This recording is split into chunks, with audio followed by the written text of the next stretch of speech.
احادیث میں ہے کہ انسان کی ہڈیاں 360 ہیں، انسان کے جو جوڑ ہیں نا یہ 360 جوڑ ہیں۔ ہم کہتے ہیں جی ہمارے فلاں جگہ درد ہو رہا ہے، فلاں جگہ درد ہو رہا ہے، ہمارے ہاتھوں میں، پاؤں میں، یہاں وہاں ہر جگہ انسان کو تکلیف ہے، بڑے آزمائش ہیں۔ تو ہمارے جو جوڑ ہیں وہ 360 جوڑ ہیں۔ حدیث میں سرکار نے فرمایا ہر جوڑ کے بدلے میں صدقہ ہے، ہر جوڑ کے بدلے میں صدقہ ہے۔ جب ہم اپنے جوڑوں کا صدقہ دیں گے تبھی تو ہم خیر و عافیت سے رہ سکیں گے۔ اگر ہم اپنے جوڑوں کا ہی نہیں صدقہ دیں گے تو کہاں سے خیر ملے گی، کہاں سے بھلائی ملے گی، کہاں سے شفا ملے گی، کہاں سے ہم تندرست رہ سکتے ہیں، کہاں سے ہم فٹ رہ سکتے ہیں، کیونکہ ہم تو صدقہ ہی نہیں ادا کر رہے۔ تو حضور نے فرمایا ہر جوڑ کے بدلے میں صدقہ ہے۔ اور جوڑ کتنے انسان کے؟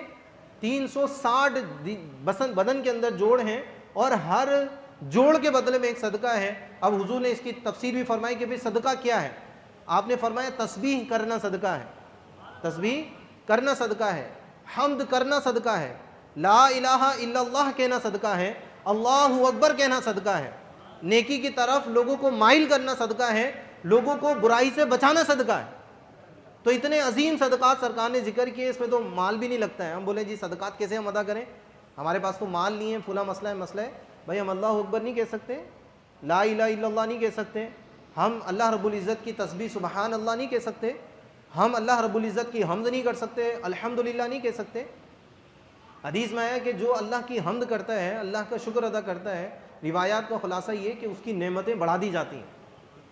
جو نعمت پر اللہ کا شکر ادا کرتا ہے اس کو نعمتیں مزید دی جاتی ہیں، اس کو جو نعمتیں دی گئی ہیں اس نعمتوں میں فراوانی ہوتی ہے، کشادگی ہوتی ہے، اس میں خیر و برکت ملتی ہے۔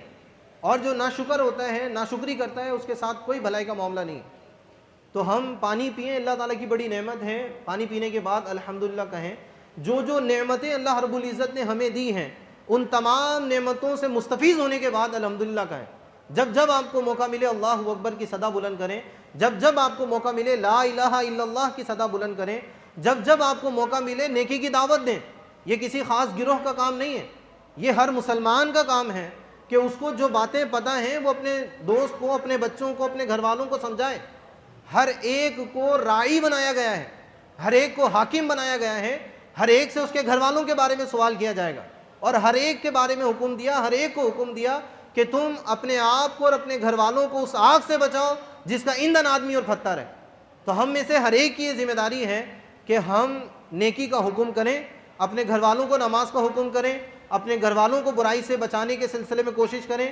تو جو نیکی کے کام ہیں ان کو بتائیں، جو برائی کے کام ہیں ان کو سامنے لے کر آئیں، تاکہ اچھائی کے کام وہ کریں اور برائی کے کاموں سے وہ کمحقہ بچ سکیں۔ تو نیکی کی دعوت کرنا یہ بھی صدقہ ہے، اور برائی سے بچنا یہ بھی صدقہ ہے۔ تو اللہ تعالیٰ نے ہمیں جو جوڑ دیے ہیں، ہمیں جو جسم کے اعضاء دیے ہیں، اگر ہم اللہ کی تسبیح کرتے ہیں تو اس میں طاقت بنتی ہے، اگر ہم اللہ کا ذکر کرتے ہیں تو اس میں قوت پیدا ہوتی ہے، اگر ہم لا الہ الا اللہ کی کثرت کرتے ہیں تو ہمارے امراض ہمارے جسم سے جدا ہوتے ہیں، اگر ہم سبحان اللہ کی تسبیح کہتے ہیں تو ہمارا جسم قوت حاصل کرتا ہے۔ تو جہاں جسم کھانے کے اعتبار سے روحانی قوت حاصل کرتا ہے، بدنی قوت حاصل کرتا ہے، اگر ہم کھاتے ہیں تو بدنی قوت ملتی ہے، وہیں ہماری روح کی بھی غذا ہے، ہمارے بدن کے ساتھ ہماری روح بھی ہے۔ تو جب ہم اپنے بدن کی غذا بھی دیں گے، اپنی روح کی غذا بھی دیں گے، تو تب جا کر ہمارا دل، ہمارا ذہن، ہمارا جسم صحیح طور پر کام کر سکے گا، ورنہ تو بڑے مسائل کا سامنا ہے۔ لیکن نبی پاک علیہ الصلوۃ والسلام کی حدیث ہے، حضور نے فرمایا کہ جس نے چاش کی 2 رکعت ادا فرمائی، جس نے چاش کی رکعت ادا فرمائی اس نے تمام صدقات ادا کر دیے۔ تو آپ ہمیشہ تسبیح میں اپنی زبان سے تر رکھیں، ہمیشہ تسبیح کریں، لیکن چاش کی نماز کی بھی عادت بنائیں، کیونکہ چاش کی نماز کیسی ہے؟ فرمایا کہ جو جسم کے جتنے جوڑ ہیں یہ چاش کی نماز ہر جوڑ کی کفایت کرتی ہے، ہر جوڑ کا صدقہ ہے، اور یہ بڑی عظیم نماز ہے۔ حضرت انس بن مالک رضی اللہ تعالیٰ عنہ فرماتے ہیں کہ جس نے 12 رکعتیں چاش کی ادا فرمائیں، اللہ رب العزت جنت میں سونے کا محل اس کے لیے تعمیر فرما دیتا ہے، جنت میں سونے کا محل اللہ تعالیٰ تعمیر فرما دیتا ہے۔ آج ہم دنیا کا گھر بنانے کے لیے ساری زندگی لگا دیتے ہیں، ایک بچہ جوان ہوتا ہے اس کے ذہن میں ہوتا ہے کہ جی ہم نے گھر بنانا ہے، اپنی ساری جمع کنجی وہ لگا کر ساری دماغ اور جسم کی جتنی بھی توانائی ہے ساری خرچ کر دیتا ہے، لیکن پھر بھی سبھی لوگ نہیں کامیاب ہوتے۔ بہت کم لوگ ہوتے ہیں جو کامیاب ہو جاتے ہیں۔ جو لوگ کامیاب ہوتے ہیں کیا وہ بھی اس گھر میں رہ پاتے ہیں؟ نہیں رہ پاتے. یعنی ہم ایک عارضی گھر کے لیے اپنی ساری زندگی صرف کر رہے ہیں, اپنی طاقت صرف کر رہے ہیں, اپنی ہمت صرف کر رہے ہیں, اپنا ذہن صرف کر رہے ہیں. اللہ تعالیٰ نے ہمیں جو قیمتی سانسیں دی ہیں, ہم دنیا کی تمام دولت کو خرچ کر کر یہ ایک سانس نہیں خرید سکتے, ایک سانس نہیں خرید سکتے. اللہ تعالیٰ نے ہمیں جو توانائیاں دی ہیں, طاقتیں دی ہیں, ہم ساری دنیا بھی دے کر وہ خرید نہیں سکتے. تو اللہ تعالیٰ نے ہمیں اتنا عظیم موقع دیا ہے, ہمیں طاقت دی ہے, ہمیں قوت دی ہے. 12 رکعت نماز پڑھنے میں کتنا وقت لگے گا؟ اگر ہم ہر روز چاش کی نماز کے عادی بن جائیں اور 12 رکعتیں پڑھیں تو یہ 12 رکعتیں ہمیں جنت کا محل دلا سکتی ہیں, اور جنت کا انتہائی قیمتی, انتہائی عظیم محل ہمارے مقدر ہوگا. اور وہ بھی کون سا؟ سونے کا محل. ایک اور حدیث ہے, نبی پاک علیہ الصلوۃ والسلام کے صحابی ہیں, وہ بہت ہی خوبصورت حدیث بیان کرتے ہیں. حضرت ابو دردہ رضی اللہ تعالیٰ عنہ فرماتے ہیں, جس نے چاش کی 2 رکعتیں ادا فرمائیں وہ شخص غافل لوگوں میں نہیں لکھا جائے گا, وہ شخص غافلوں میں نہیں لکھا جائے گا.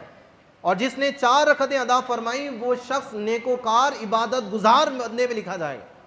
تو یہ کتنی عظیم چیز ہے کہ ہمارا شمار عبادت گزاروں میں ہو, اور انسانوں کے پاس نہیں, اللہ رب العزت کے حضور ہمارا شمار ان لوگوں میں ہو جو کثرت سے عبادت کرتے ہیں.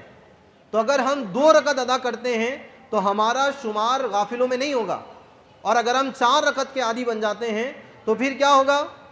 فرمایا کہ وہ عبادت گزاروں میں لکھا جائے گا. اور جو 6 رکعت کا عادی ہوگا اللہ تعالیٰ پورے دن اس کے لیے کفایت فرمائے گا, یعنی اللہ تعالیٰ کی طرف سے اس کے پورے دن میں مدد کی جائے گی. ہم کہتے ہیں جی ہم کام پر جاتے ہیں, ہماری برکت نہیں ہوتی, یہ نہیں ہوتا, وہ نہیں ہوتا, گراہک نہیں آ رہے, یہ نہیں آ رہے, وہ نہیں ہو رہے, یہ سودا نہیں بننا, وہ سودا نہیں بننا, یہاں پیسے پھنسے ہوئے, وہاں پیسے پھنسے ہوئے, یہ سارے معاملات الجھے ہوئے. تو فرمایا جس نے 6 رکعتیں چاش کی ادا فرمائیں, ان کے الفاظ کیا ہیں؟ اللہ تعالیٰ کی اس دن اللہ تعالیٰ کی طرف سے اس کی کفایت کی جائے گی, اس کی کفایت کی جائے گی. اللہ تعالیٰ انشاءاللہ اس کے معاملات آسان فرما دے گا. جب وہ دکان پر جا کر بیٹھے گا تو انشاءاللہ برکت ہی برکتیں ہوں گی, خیر و برکت ہوں گی. جو محرومیاں ہیں, جو پریشانیاں ہیں, جو الجھنیں ہیں, انشاءاللہ وہ دور ہو جائیں گی. تو اگر ہم اللہ تعالیٰ کے حضور کھڑے ہوں گے تو ساری الجھنیں دور ہوں گی نا. ہم اللہ تعالیٰ کے حضور آئیں نہیں, اخلاص کے ساتھ عبادت کریں نہیں, سارے معاملات کریں نہیں, تو ہم بولیں گے جی ایسا ہو رہا ہے, ویسا ہو رہا ہے. تو کہا 6 رکعتیں پڑھنے کی یہ برکت ہے. اور جس نے 8 رکعت ادا فرمائیں وہ اللہ تعالیٰ کے حضور فرمانبردار لوگوں میں لکھا جائے گا. کس میں لکھا جائے گا؟ فرمانبردار لوگوں میں لکھا جائے گا. اور جس نے 12 رکعتیں ادا فرمائیں فرمایا کہ اس کے لیے اللہ تعالیٰ جنت میں ایک عالیشان محل بنائے گا, جنت میں عالیشان محل بنے گا. اور فرمایا اللہ تعالیٰ احسان فرماتا ہے, اللہ تعالیٰ صدقہ فرماتا ہے. ہم سمجھتے ہیں ہمارے ساتھ اللہ تعالیٰ کی بھلائی اسی وقت ہوگی جب ہمارے پاس قائد اعظم کی کثرت ہوگی, ڈالر زیادہ ہوں گے, کھانے کی چیزیں زیادہ ہوں گی, نعمتیں زیادہ ہوں گی. نہیں, حضور نے فرمایا کہ اللہ تعالیٰ کا احسان کیا ہے. اللہ تعالیٰ جب کسی سے راضی ہوتا ہے تو کیا ہوتا ہے؟ اگر ہمیں اللہ تعالیٰ نے اپنے ذکر کی دولت دے دی ہے, ہمیں اللہ تعالیٰ نے اللہ اکبر کہنے کی توفیق دے دی ہے, ہمیں اللہ تعالیٰ نے اپنی زبان سے لا الہ الا اللہ کہنے کی سعادت بخش دی ہے, اگر ہم اللہ تعالیٰ کے حضور حاضر ہونے والے بن گئے ہیں تو یہ اللہ تعالیٰ کی جانب سے ہماری طرف سب سے بڑا احسان ہے. اس سے بڑھ کر کوئی احسان نہیں ہے کہ اللہ تعالیٰ ہمیں ہماری ناپاک پیشانی کو اپنی بارگاہ میں حاضر ہونے کی سعادت دے رہا ہے, ہمیں اپنے حضور قیام کی سعادت دے رہا ہے, ہمیں اپنے حضور کھڑے ہونے کی سعادت دے رہا ہے. کتنے لوگ ہیں جو نمازوں کے لیے نہیں آتے ہیں, وہ سمجھتے ہیں کہ شاید ہمارا کمال ہے, اس میں ہمارا کمال ہے, جی ہماری زندگی ہم جیسے چاہیں. نہیں, جو لوگ نماز کے لیے آ رہے ہیں اللہ رب العزت ان کو نماز کی توفیق دے رہا ہے. لا حول ولا قوت الا باللہ, نیکی کی طاقت اور گناہی سے بچنے کی قوت یہ کس کی طرف سے ہے؟ اللہ کی طرف سے ہے. تو ہم اللہ تعالیٰ کے ان منتخب شدہ بندوں میں سے ہیں کہ جو اللہ تعالیٰ کے بہت قریبی ہیں, کہ اللہ تعالیٰ نے اپنی نماز کے لیے, اپنی عبادت کے لیے ہمیں منتخب فرمایا. تو یہ ہماری طرف متوجہ ہونے والے احسان میں سے بہت بڑا احسان ہے کہ اللہ تعالیٰ اپنے ذکر کی ہمیں توفیق دے دیتا ہے. تو جب جب آپ کو موقع ملے نبی پاک علیہ الصلوۃ والسلام پر درود بھیجیں, جب جب آپ کو موقع ملے اللہ رب العزت کا ذکر کریں, اور بے لوث ہو کر ذکر کریں, بے لوث ہو کر ذکر کریں. ہمارے لوگ عبادت کرتے ہیں, ہمارے لوگ تسبیحات پڑھتے ہیں, ہمارے لوگ قرآن پڑھتے ہیں, ہمارے لوگ بڑے بڑے وظائف پڑھتے ہیں, لیکن ہم اپنے لیے پڑھتے ہیں کہ جی ہمارے کاروبار میں برکت ہو جائے, ہمارا بچہ بڑا ہو جائے, ہمارا یہ ہو جائے, ہمارا وہ ہو جائے. بھائی عبادت اللہ تعالیٰ کی اگر ہم کریں تو فقط اپنے رب کی محبت میں کریں. ہمیں نہیں چاہیے دنیا کی کوئی چیزیں, ہمیں نہیں چاہیے دنیا کی آسائشیں, ہمیں نہیں چاہیے سہولتیں. ہم اگر اللہ رب العزت بولتے ہیں تو اس میں فقط اللہ تعالیٰ کی محبت کار فرما ہے. اگر ہم لا الہ الا اللہ کی صدا بلند کرتے ہیں تو ہمارا دنیاوی کوئی غرض نہیں ہے, ہم فقط اللہ تعالیٰ کی محبت میں بولتے ہیں. اگر ہم اپنے اعمال کا مخلص اور اپنے اعمال کو مخلص کر لیں تو اللہ تعالیٰ ویسے ہی ہمیں اپنی رحمتیں اور برکتیں عطا فرمائے گا. ویسے ہی گھر میں بھی رحمت ہوگی, جتنے بھی معاملات ہم کر رہے ہیں سب میں خیر و برکت ہوگی. لیکن اگر ہم اپنے اعمال میں اخلاص پیدا کر لیں تو آپ قرآن پڑھیں اس میں فقط اللہ تعالیٰ کی رضا ہو, آپ تسبیح کریں فقط اللہ تعالیٰ کی رضا ہو. ہم کسی کو صدقہ بھی دیتے ہیں نا تو اس سے کہتے ہیں کہ جی ہمارے لیے دعا کر دینا. ہم کسی سے بھلائی کا معاملہ کرتے ہیں, کسی کے ساتھ آسانی کر دیتے ہیں, کسی کو روڈ پار کرا دیتے ہیں, کوئی بیچارہ نابینا شخص ہے اس کو روڈ پار کرا دیا, کسی کو کوئی چیز اٹھا کر دے دی, کسی کی ہمدردی کے اندر کوئی بھی معاملہ ہم نے کر دیا تو ہماری زبان پر ایک جملہ ہوتا ہے, یار ہمارے لیے دعا کر دیں. کیا کر دینا ہمارے لیے؟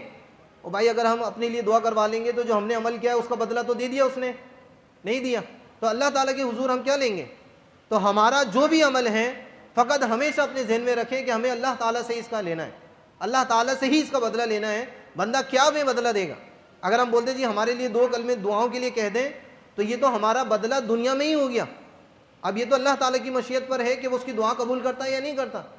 لیکن اگر ہم خالصتاً اللہ تعالیٰ کے لیے کام کرتے ہیں تو اللہ تعالیٰ یقینی طور پر انشاءاللہ ہمیں اس کا بدلہ دے گا, اور اس کا جو بدلہ ہوگا بہت بڑا ہوگا, اس کا بدلہ بہت بڑا ہوگا. یہی وجہ ہے کہ بزرگان دین فرماتے ہیں, اولیاء فرماتے ہیں, اگر آپ نے کسی کے ساتھ بھلائی کی ہے, آپ نے اس کے ساتھ محبت کا اظہار کیا ہے, آپ نے پیسے میں, کھانے میں, کسی بھی اعتبار سے اس کی مدد کی ہے, اگر سامنے والا آپ کو دعا دیتا ہے کہ اللہ تعالیٰ آپ کے ساتھ بھلائی کا معاملہ کرے, یہ کرے, وہ کرے, تو آپ اس کے لیے اس کے حق میں دعا کریں, تاکہ اگر وہ دعا دیتا ہے تو اس کی دعا کا بدلہ آپ کی دعا ہو جائے, اور آپ نے اس کے ساتھ جو بھلائی کا معاملہ کیا ہے اس کا تعلق اللہ رب العزت سے رہے. بس اللہ تعالیٰ ہی ہمیں اس کا بہترین بدلہ اور بہترین جزا عطا فرمائے گا. تو ہمیشہ اپنے اعمال کس کے لیے کرنے چاہیے؟ اللہ رب العزت کے لیے کرنے چاہیے.